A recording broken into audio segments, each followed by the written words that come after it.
नमस्कार। News station के सभी दर्शकों को हमारा नमस्कार।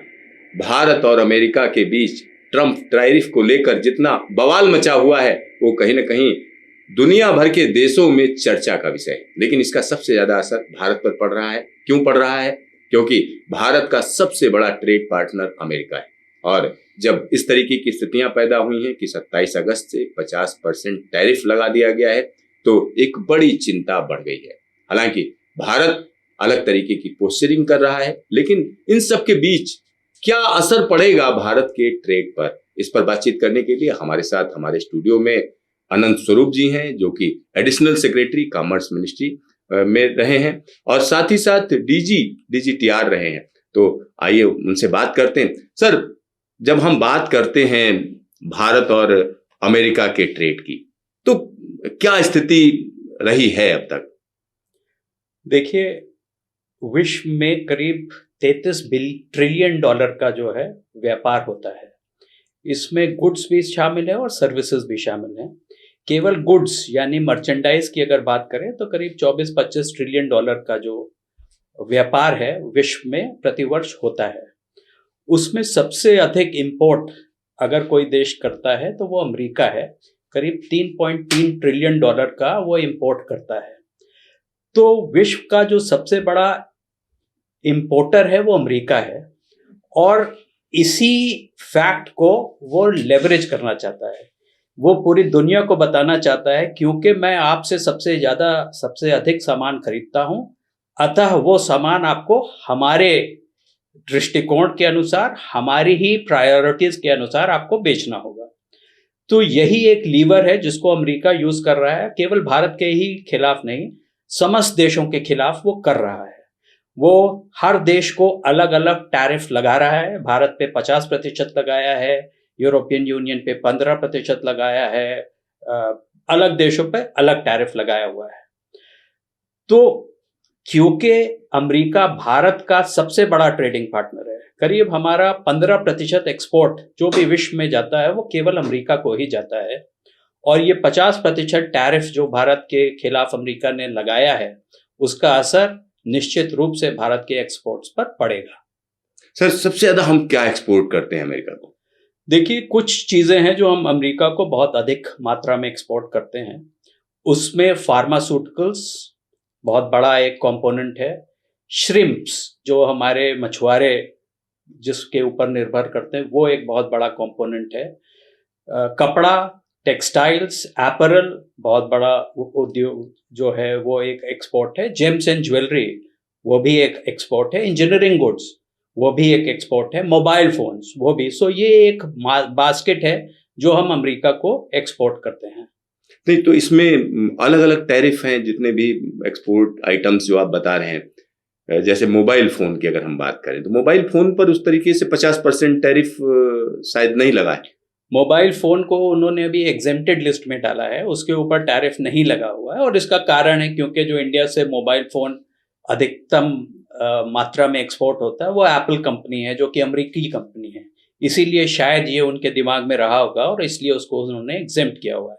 लेकिन और हमारे जो कमोडिटी, फार्मास्यूटिकल की अगर हम बात करें तो उनको भी शायद एग्जेम्पशन दिया। फार्मास्यूटिकल अभी एग्जेम्प्टेड है बट उस पर एक इन्वेस्टिगेशन सेक्शन 232 के तहत चल रहा है जिसकी रिपोर्ट शीघ्र ही आने वाली है और उसके उपरांत अमेरिकी राष्ट्रपति ने कहा है कि हम टैरिफ लगाएंगे और अधिक मात्रा में लगाएंगे। ये उनका एक वक्तव्य सामने आया हुआ है।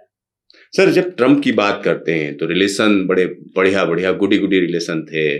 खासतौर पर पहला टर्म अगर हम देखें प्रधानमंत्री मोदी के साथ जिस तरीके की स्थितियां रहीं, उसके बाद ये जो दूसरा टर्म है एक तरीके से हम कहें, इसमें ऐसा क्या हो गया कि ट्रेड को लेकर ये सारी चीजें आ गई हैं? और खासतौर पर जब हम बात करते हैं हाल फिलहाल में उन्होंने टैरिफ किंग बोल दिया भारत को, तो क्या भारत इतना ज्यादा टैरिफ लगा रहा है कि जिसमें टैरिफ किंग बोला जा रहा है? देखिए, जो ट्रम्प का सेकेंड टर्म है उसकी इलेक्शन कैंपेन से ही ट्रम्प कहते आए थे कि हम टैरिफ का इस्तेमाल करेंगे समस्त देशों के खिलाफ। ये उनका अंतिम टर्म है बिकॉज यूएस में एक व्यक्ति 2 टर्म से ज्यादा राष्ट्रपति नहीं रह सकता है। इसलिए उनको लगता है कि टैरिफ के माध्यम से उनके जो भी स्ट्रैटेजिक ऑब्जेक्टिव्स हैं वो उसको पूरा कर सकते हैं। जहां तक रिलेशनशिप का सवाल है, ट्रंप का जो व्यक्तित्व है बहुत ट्रांजैक्शनल है। वो बार बार बोलते हैं कि मैंने अपनी पूरी जिंदगी में केवल डील सीखी है, तो वो हर चीज को डील के ही एक नजरिए से देखते हैं, और यही रिफ्लेक्ट हो रहा है इंडिया यूएस रिलेशनशिप में भी। वो एक ट्रांजैक्शनल रिलेशनशिप की तरह उसको डील कर रहे हैं। इससे पहले जो राष्ट्रपति हुए थे वो एक स्ट्रैटेजिक उन्होंने दृष्टिकोण अपनाया हुआ था भारत के वीज़ावी, कि भारत की एक अलग महत्वता है, भारत का एक उपयोग है, परंतु ट्रंप इसको एक ट्रांजैक्शनल नजरिए से देख रहे हैं, और इसीलिए वो टैरिफ के माध्यम से या अन्य माध्यम से वो एक ट्रांजैक्शन भारत से करना चाहते हैं। सर, भारत और यूएस की ट्रेड की जब हम बात करते हैं तो कहीं ना कहीं अमेरिका कहता है तो हमारे लिए घाटे का सौदा है, क्योंकि इंडिया हमें भेज तो बहुत कुछ रहा है और लेने के लिए नाम पर जो है क्या ले रहा है। लेकिन कुछ लोगों का कहना है कि आप सर्विस सेक्टर की बात करें या हम आईटी की बात करें, चाहे वो गूगल जैसी चीजें हों या यूट्यूब जैसी चीजें हो या और भी इस तरीके का जो सोशल मीडिया नेटवर्क्स हैं, उनको कहीं ना कहीं क्वांटिफाई करके कुछ लोगों का कहना है कि हमारा जो है उनके आसपास ही रहता है मामला। ये कहना सही होगा? आपका कहना काफी हद तक सही है। देखिए, एक चीज हमको देखना पड़ेगा, यूएस की जो मैन्युफैक्चरिंग थी सन 2000 के आसपास यूएस ने एक निर्णय लिया था, पॉलिसी निर्णय था कि जो लो एंड मैन्युफैक्चरिंग है, जो मास मैन्युफैक्चरिंग है, उसको हम आउटसोर्स कर देंगे। यानी कि जो लो कॉस्ट मैन्युफैक्चरिंग कंट्रीज हैं, भारत है, वियतनाम है, चाइना है, ये सब वहां पर हम इसको जो है आउटसोर्स कर देंगे, और जो हाई एंड मैन्युफैक्चरिंग है, बोइंग का एयरक्राफ्ट है, हाई टेक्नोलॉजी इक्विपमेंट्स हैं, वो हम अमेरिका बनाएगा। दूसरा, अमेरिका ने यह भी एक निर्णय लिया था कि हम जो सर्विसेज सेक्टर है हम उस पर फोकस करेंगे, और हाई एंड सर्विसेज जो है हम पूरी दुनिया को एक्सपोर्ट करेंगे। तो आपका कहना सही है, क्योंकि इसको हमको होलिस्टिक अप्रोच में भारत की रिलेशनशिप को देखना चाहिए। इवन ट्रेड डेफिसिट को भी एक होलिस्टिक अप्रोच से देखना चाहिए। केवल मर्चेंडाइज या गुड्स ही भारत एक्सपोर्ट नहीं करता है, भारत सर्विसेज भी एक्सपोर्ट करता है और बहुत सी सर्विसेज इंपोर्ट भी करता है। अगर आज आप भारत में देखिए, Amazon क्या है, एक अमरीकी कंपनी है, नेटफ्लिक्स क्या है, एक अमरीकी कंपनी है, गूगल क्या है, एक अमरीकी कंपनी है, और ये सब चीजें अगर आप मिला देंगे तो आसपास ही रहेगा, परंतु जो चीज अमरीकी राष्ट्रपति को सूट करती है वो वही डेटा पॉइंट्स को उठाते हैं और एक नैरेटिव बनाने की कोशिश करते हैं कि भारत करीब 90 बिलियन का हमें बेचता है सामान, और हम क्या 20 बिलियन 30 बिलियन का सामान बेचते हैं, और वो डेफिसिट है। और हाई टैरिफ इसका कारण है, जो कि फैक्ट्स के द्वारा सही नहीं है, क्योंकि बहुत से देश जहां पर टैरिफ कम भी हैं, जिनके साथ इनका फ्री ट्रेड एग्रीमेंट भी है, मेक्सिको देख लीजिए, वियतनाम देख लीजिए, हमसे बहुत अधिक उनका ट्रेड डेफिसिट है, और वो जीरो टैरिफ पर अमेरिकी सामान वहां पर बेचा जा सकता है। इसका मूल कारण ये है कि अमेरिका ने अपनी मास मैन्युफैक्चरिंग को पहले ही निर्णय लेके खत्म कर दिया है, इसलिए टैरिफ का ट्रेड डेफिसिट से कोई संबंध डायरेक्ट नहीं है। और अमेरिका को सोचना पड़ेगा कि क्या वो mass manufacturing at such high cost अपने देश में ला सकता भी है या नहीं ला सकता है। सर, जो सारा झमेला शुरू हुआ, अगर हम उसकी बात करें तो कहीं ना कहीं उसमें रूस का रोल आ जाता है। यूक्रेन वार को कहीं ना कहीं बीच में लाया गया, और जो तेल के इंपोर्ट को एक तरीके से हम कह सकते हैं कि उसको मद्देनजर रखते हुए निशाना साधा गया है। तो जब तेल के इंपोर्ट की अगर हम बात करें तो उसकी क्या स्थिति है पूरी दुनिया भर में? भारत कहां कहां से जो है तेल लेता है? क्या रूस से तेल लेना फायदेमंद ज्यादा है? देखिए, जैसा मैंने पहले कहा, यूएस जो है वो टैरिफ को स्ट्रैटेजिक पर्पस के लिए यूज कर रहा है। उसको लगता है कि इस टैरिफ के माध्यम से हमारा जो मार्केट है उसको लीवर करके हम बहुत सी चीजें अपनी करा सकते हैं। जहां तक रूस का तेल का सवाल है, इससे पहले भी जो है अमेरिकी प्रेसिडेंट बाइडेन के समय पर ये कॉन्शियस पॉलिसी थी कि भारत रशिया से तेल खरीदेगा। उससे कई लाभ हैं। पहला, भारत और चीन सबसे बड़े तेल के आयातक हैं, यानी इंपोर्टर्स हैं, क्योंकि सबसे ज्यादा यूसेज इन्हीं दोनों इकोनॉमी में है। अगर रशियन ऑयल मार्केट में नहीं आएगा तो पूरे विश्व में तेल के दाम बढ़ जाएंगे, इन्फ्लेशन हो जाएगा। एक ये कारण है। लेकिन भारत अकेला ही जो है वो खरीदता है, ये सत्य नहीं है। पूरा यूरोपियन यूनियन नेचुरल गैस जो है वो लेता ही है रशिया से। तो ये वेस्टर्न वर्ल्ड को जो चीज सूट करती है उसको वो अपने हिसाब से उस नैरेटिव को मोल्ड कर देते हैं, और एक भारत को ही वो इस तरह से पोर्ट्रे करना चाहते हैं कि भारत ही केवल जो है रशियन ऑयल को खरीद रहा है, बट बहुत सा सामान रशिया से जो है अमेरिका भी खरीदता है, यूरोपियन यूनियन भी खरीदता है, चाइना भी खरीद रहा है।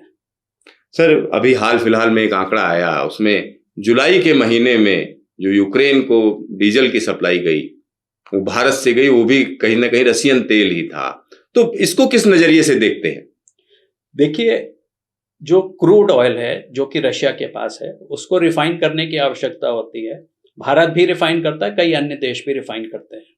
तो जब क्रूड ऑयल रशिया से खरीद रहे हैं और उसमें कुछ कॉस्ट का एडवांटेज है जो भारत को मिल रहा है, और उससे जब आप उसको रिफाइन करके डीजल बनाते हैं और पूरे विश्व में एक्सपोर्ट करते हैं, यूक्रेन को भी एक्सपोर्ट करते हैं, तो यूक्रेन को भी लाभ हो रहा है सस्ते तेल का। ऐसा नहीं है कि केवल भारत को ही रिफाइनिंग से लाभ हो रहा है, जो उसका बायर है उसको भी उसका लाभ हो रहा है। तो अमेरिकी तेल का जो भारत आयात कर रहा है उससे विश्व का इन्फ्लेशन डाउन है, तेल की कीमतें डाउन है, और उसके रशियन तेल का जो रशियन तेल का, तो उससे विश्व की कीमतें डाउन है, इन्फ्लेशन डाउन है, और जो यूजर कंट्रीज हैं इंक्लूडिंग यूक्रेन, उनको भी उसका लाभ हो रहा है क्योंकि उनको सस्ते दाम पे जो है डीजल का तेल मिल रहा है। स्वरूप जी, एक और चीज उठती है जब हम बात करते हैं कि तेल वहां से आ रहा है, साथ ही साथ अमेरिका को भी जो है भारत रिफाइन करके तेल जो है यहाँ से भेजता है, वो भी वो ले रहे हैं। तो आखिरकार पूरा का पूरा जो एक तरीके से अमेरिका ही नहीं कहा कि आप वहां से लीजिए, क्योंकि वर्ल्ड बास्केट में जो है एकदम रेट चढ़ जाएंगे, जगह जगह इन्फ्लेशन चढ़ जाएगा। तो ऐसा क्या हो गया कि जो है पूरी तरीके से भारत के अगेंस्ट दिखने लगा अमेरिका? देखिए, जैसे मैंने पहले कहा, ये जो राष्ट्रपति हैं बहुत ही ट्रांजैक्शनल राष्ट्रपति हैं, वो ट्रांजैक्शन करना चाहते हैं। सेकेंडली, मुझे लगता है, ये मेरा व्यक्तिगत मानना है कि वो थोड़ा ईगोइस्ट भी हैं, कि आप उनको किस तरह से चढ़ाते रहते हैं, आप उनको श्रेय नहीं देना चाहते हैं, वो बार बार श्रेय लेना चाहते हैं। भारत पाक युद्ध को उन्होंने युद्ध विराम करा दिया, वो अपने को नोबेल अवार्ड लेना चाहते हैं, तो वो चाहते हैं कि आप उनका जो है उनको नॉमिनेट करिए। सो बहुत से उनके पर्सनल, व्यक्तिगत और ट्रांजैक्शनल जो उनका नेचर है वो सब आपस में मिल गए हैं, और उसी का ही नतीजा है जो आज हम लोग देखते हैं कि वो टैरिफ भारत के ऊपर उन्होंने इतना ज्यादा लगाया हुआ है। सर, अभी एक और सवाल उठता है, चलिए ठीक है, इस तरीके का आदमी है, कह रहे नोबेल, अरे नोबेल ले, चलो भाई नोबेल ले लो, क्यों, कोई बहुत बड़ा फर्क नहीं पड़ जाएगा। हमारा ड्यूटी अगर 0 कर दे और नोबेल ले तो क्या फर्क पड़ता है भारत को? तो बिजनेस में फायदा है। इससे कोई, अगर मान लिया ऐसा भारत करता तो क्या आपको लगता है कि बहुत फर्क पड़ जाता? देखिए, 2 तरह की अप्रोच हो सकती है। एक अप्रोच होती है कि हाँ भाई, जो तुम चाह रहे हो हम कर देते हैं, और दूसरी होती है कि एक हम प्रिंसिपल अप्रोच को लेते हैं कि जब आपका कोई मध्यस्थता में कोई रोल ही नहीं है। भारत बार बार कहता आया है कि भारत और पाकिस्तान एक बायलैटरल इशू है और ये बायलैटरल ही सॉल्व होगा। अगर आपका कोई रोल ही नहीं है तो हम आपको किस बात का श्रेय दे दें। सेकेंडली, आपने बोला कि अगर नॉमिनेट कर भी दीजिए तो क्या फर्क पड़ता है। आपकी बात सत्य है, क्योंकि नॉमिनेशन से ही नोबेल अवार्ड नहीं मिलते हैं, उसकी एक कमेटी है, उसकी अपनी एक प्रोसेस है, एक प्रक्रिया है, उसके तहत ही मिलता है। पाकिस्तान ने उसको लेवरेज करने की कोशिश करी और उन्होंने किया, इसीलिए पाकिस्तान को उन्होंने कम टैरिफ लगाया है और भारत पर ज़्यादा टैरिफ लगाया है। पर जो एक प्रिंसिपल्ड अप्रोच है कि जहां पर आपका ड्यू है उसके लिए हम आपको क्रेडिट देंगे, और जहां पर आपका कोई रोल नहीं है वो हम आपको ओपनली बताएंगे कि आपका कोई रोल नहीं है। मे बी ये भी एक फैक्टर हो सकता है जिसके कारण अमेरिकी राष्ट्रपति जी थोड़ा सा खिन्न हो गए हों भारत से। मतलब भारत अपनी लीडरशिप दिखा रहा है कि नहीं साहब, हम जो गलत होगा गलत को गलत बोलेंगे। भारत कह रहा है कि देखिए, फॉरेन पॉलिसी हो या प्रोक्योरमेंट हो, आप भी एक सॉवरेन नेशन है, हम भी एक सॉवरेन नेशन है। जैसे आपको अधिकार है कि आप किससे मित्रता करना चाहते हैं या किससे सामान खरीदना चाहते हैं, उतना ही फ्रीडम मेरे पास एज अ सॉवरेन नेशन होना चाहिए कि मैं किससे मित्रता रखना चाहता हूं और किससे सामान खरीदना चाहता हूं। कोई अन्य देश वो भारत को डिक्टेट नहीं करेगा कि आपको कहां से खरीदना है और कहां पर बेचना है।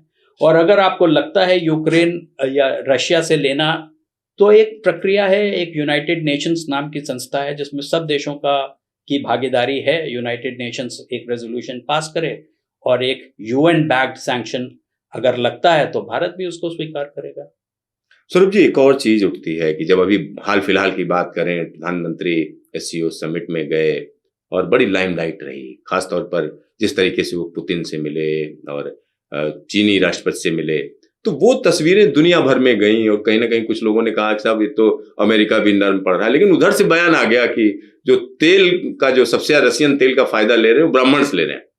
तो इस पूरे घटनाक्रम को किस नजरिए से देखते हैं? देखिए, इसमें दो अप्रोच हो सकती थी। पहली अप्रोच हो सकती थी कि भारत कहता कि हम एससीओ को उतना लेवल पर लाइमलाइट पे नहीं लेंगे, एक नॉर्मल प्रक्रिया की तरह देखा जा सकता था। और दूसरी अप्रोच हो सकती थी कि जो भारत ने इस समय करे कि भाई अमेरिका, आप ही एक देश नहीं हो, आपके मुकाबले के कई और देश हैं, भारत भी उनमें से एक देश है।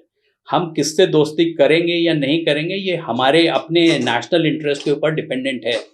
इसका फायदा भी हो सकता है, नुकसान भी हो सकता है। फायदा, एक कुछ लोगों का मानना है इससे अमेरिका के ऊपर प्रेशर पड़ेगा कि इंडिया, रशिया और चाइना की दोस्ती गहरी होती जा रही है, जिससे अमेरिका के ऊपर असर पड़ सकता है। और इसका नुकसान भी हो सकता है कि अमेरिका इसको अलग तरीके से देख सकता है, अलग नजरिए से देख सकता है और टैरिफ को और भी बढ़ा सकता है। अब ये आगे कैसे पैन आउट होगा ये समय ही बताएगा। सर, एक फेमस राजनयिक थे जिनका कहना था कि अमेरिका की दोस्ती और दुश्मनी दोनों घातक है। तो कुल मिलाकर मामला उधर ही जाता हुआ नजर आ रहा है। और एक और चीज हम इसमें जानना चाह रहे थे, जब इस तरीके की स्थिति पैदा हो गई है और खासतौर पर चीन की अगर हम बात करें तो चीन एक तरीके से भारत के मुकाबले ट्रेड के मामले में भारत ही घाटे में है, और यही स्थिति रसिया के मामले में भी कही जा सकती। तो अगर हम वो देखें ट्रेड के मामले में, क्या दोनों बेनिफिशियल हैं, दोनों के साथ चलना? देखिए, अगर ट्रेड चाइना से देखिए तो चाइना से हमारा करीब 100 बिलियन का ट्रेड डेफिसिट है, यानी कि हम 100 बिलियन सामान कम खरीदते हैं जितना चाइना हमको बेचता है। तो इसका कारण क्या है? इसका कारण ये है कि उसके कई कारण हैं। एक कारण तो ये भी है कि जो चाइना है वो अपनी प्राइसेस को मैनिपुलेट करता है, अपनी करेंसी को मैनिपुलेट करता है, डंपिंग करता है, वो एक कारण है। दूसरा कारण ये भी है कि भारत की जो मैन्युफैक्चरिंग है उसको हमको प्रमोट करने की भी आवश्यकता है कि कैसे हम अपनी मैन्युफैक्चरिंग को प्रमोट करें, कैसे डाइवर्सिफाई करें और कैसे अपनी कॉस्ट को कम करें, ईज ऑफ डूइंग बिजनेस को कैसे बढ़ाएं। तो ये एक डायमेंशन है जो भारत चाइना के रिलेशनशिप को, जहां तक ट्रेड का प्रश्न है, जरूर भारत के दिमाग में हमेशा रहता है कि ये ट्रेड डेफिसिट को हम कैसे घटाएं, और उसके लिए बहुत से रिफॉर्म्स की जरूरत है, इंटरनल रिफॉर्म्स की भी बहुत आवश्यकता है। जहां तक रशिया का प्रश्न है, रशिया से जो हमारा ट्रेड डेफिसिट है वो मोस्टली नेचुरल रिसोर्सेज, या तो कोल है या ऑयल है, तो इसलिए उससे उतना चिंता का विषय नहीं है रशिया से जितना चाइना से है, क्योंकि वो हमारी मैन्युफैक्चरिंग को, हमारे जॉब्स को सीधा इफेक्ट करता है। सर, अब जो स्थितियां बन रही हैं, आपके हिसाब से आगे रास्ता क्या है? भारत के पास सॉल्यूशंस क्या हैं, क्या ऑप्शंस हैं?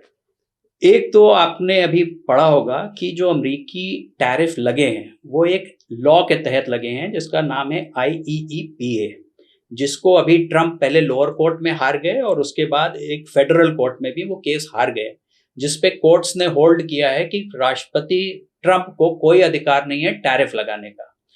और अब वो अक्टूबर तक अभी पुट ऑन अबेयंस है और अक्टूबर में अब केस सुप्रीम कोर्ट में जाएगा। अगर सुप्रीम कोर्ट में भी ट्रंप हार जाते हैं तो ये पूरा किस्सा खत्म ही हो जाएगा, बिकॉज ये होल्ड किया जाएगा कि अमेरिकी राष्ट्रपति को टैरिफ लगाने का अधिकार नहीं। तो ये 25% और जो अंदर 25% है ये टैरिफ चला जाएगा। परंतु वो तो अभी लीगल प्रक्रिया है, उसमें समय लगेगा और कब फैसला होगा पता नहीं, और किस दिशा में फैसला होगा ये भी अभी कहा नहीं जा सकता है। तो भारत के पास इस समय ऑप्शंस क्या हैं? भारत के पास पहला ऑप्शन है कि जो हमारी राजनीति है या डिप्लोमेसी है उसको कंटिन्यू करना चाहिए यूएस के साथ।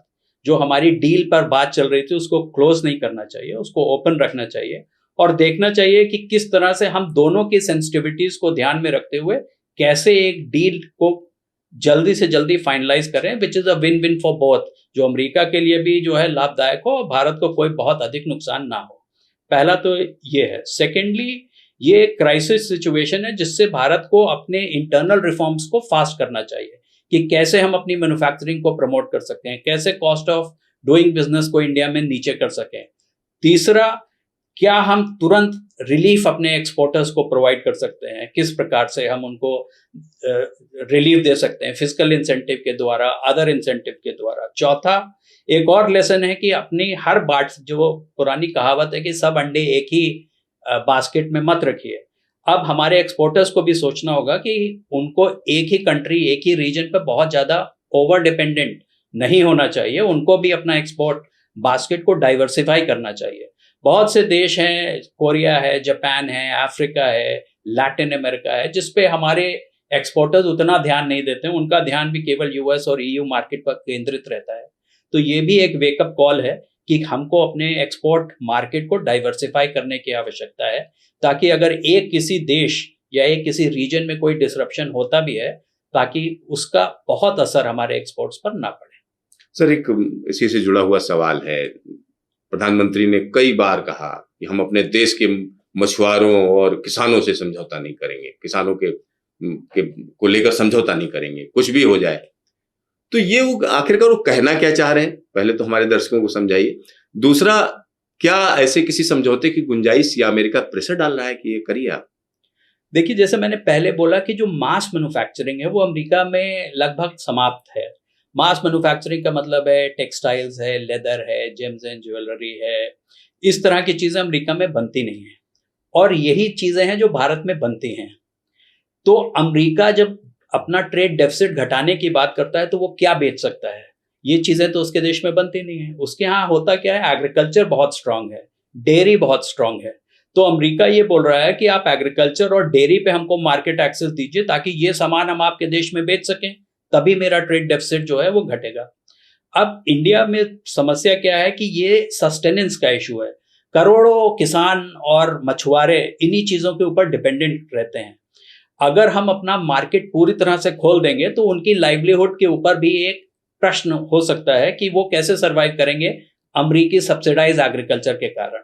इसलिए ये एक सेंसिटिव एरिया है भारत के लिए, और भारत इसको खोलने में कई बार सोचता है कि इससे क्या असर पड़ेगा हमारे किसानों और मछुआरों के ऊपर। लेकिन इसके सॉल्यूशंस निकाले जा सकते हैं। एक टीआरक्यू नाम की चीज होती है कि कुछ क्वांटिटी को आप कम ड्यूटी पे अलाउ करिए, बाकी क्वांटिटी को फुल ड्यूटी पे अलाउ करिए, ताकि अमेरिका का भी कुछ मार्केट शेयर देश में बढ़ सके, और एट द सेम टाइम जो हमारे किसान हैं और जो हमारे मछुआरे हैं उनके ऊपर भी कोई बहुत अधिक एडवर्स इफेक्ट ना पड़े। इस तरह के कई सॉल्यूशंस निकाले जा सकते हैं। समस्या केवल ये है कि इस समय जो कम्युनिकेशन का चैनल है थोड़ा सा डिसरप्टेड है, उसको पुनः रीस्थापित करने की आवश्यकता है, और एक बार टेबल के ऊपर बैठकर दोनों साइड्स को सोचना चाहिए कि कैसे हम एक डील कर सकें जिससे दोनों का ही जो है लाभ हो सके। सौरभ जी, आपका ढेर सारा धन्यवाद तमाम पहलुओं पर प्रकाश डालने के लिए।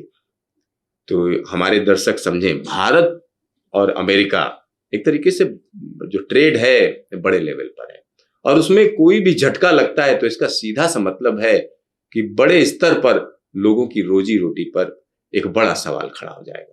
और ये दिक्कत आ रही है तो कहीं ना कहीं भारत को भी एक रास्ता तलाशना चाहिए और अमेरिका को भी आगे बढ़कर एक रास्ता देना चाहिए। तो देखते रहिए न्यूज स्टेशन, फिर मिलेंगे दोबारा।